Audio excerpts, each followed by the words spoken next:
Morning, y'all. How's it going?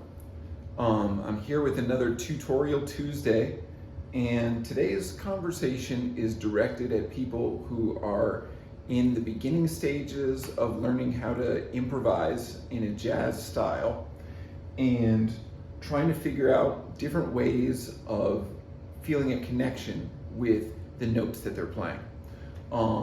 Something that people can run into at times with a jazz education is maybe you've got a whole bunch of different classic jazz licks that you know, like for example, or, or, or, the list goes on. And these are all different things that almost like, if you think about a language, you've got figures of speech, different things that everybody knows how to say, like what's up, how's it going? And those are all, those licks that I just played, they're kind of like the musical version of figures of speech, so they're good to know, and they always sound tasty when you throw them into the solo, especially if you find creative ways of using them. But you still want to be able to just come up with melodic phrases organically and play things that you have a connection to, that appeal to people who are listening to you. So one tip for, improvising in this kind of way is hold yourself back from playing too many notes and just running up and down the scales that you know how to play. So for example, I'm gonna play a fairly common standard. I'll do Autumn Leaves. And so the first example I'm gonna do is I'm pretty much gonna just play a bunch of notes, and it'll probably sound fine, but it won't really have a lot of direction to it. So here we go. 1, 2, 3, 4.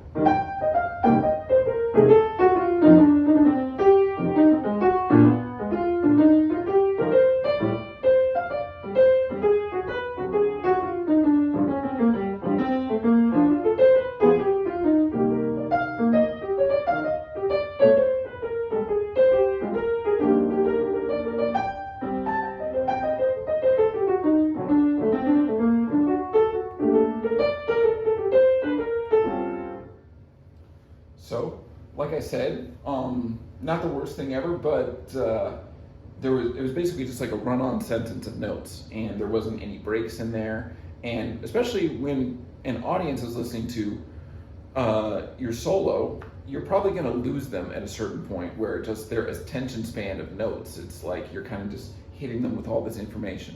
So let me play that same excerpt, but I'm going to space things out a little bit.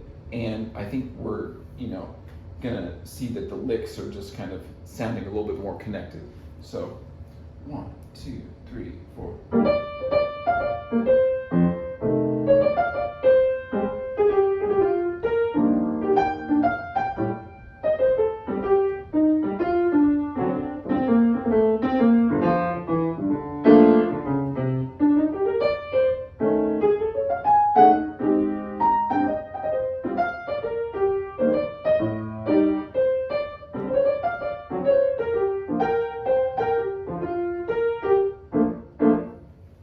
So I still played a lot in there, but there was definitely more pauses.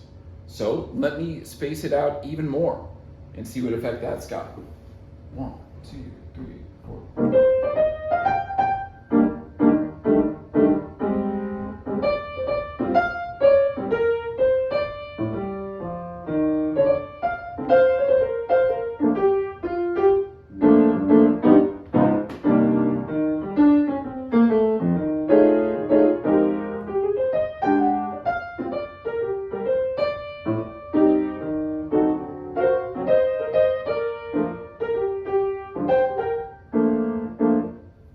So I think that was my favorite one so far. And there's something really cool about when you listen to someone who's an experienced improviser and they really hold themselves back, especially maybe in the earlier part of their solo, and they let the notes just kind of hang. It shows a level of confidence that you know what you're doing when you're playing, and even if you hit a funny note in there, if you kind of linger on that and maybe even do the same thing again, so you really emphasize that wrong note that you might have played. That demonstrates confidence as well, and then it might lead you to playing something fresh that you might not have thought of otherwise. So all different tips to think about. Try some things and see how it affects your improvising. And thank you all for watching. Please like and comment on this video if you found it helpful, and leave some comments, share it around, and I'll talk to you all soon. Thank you.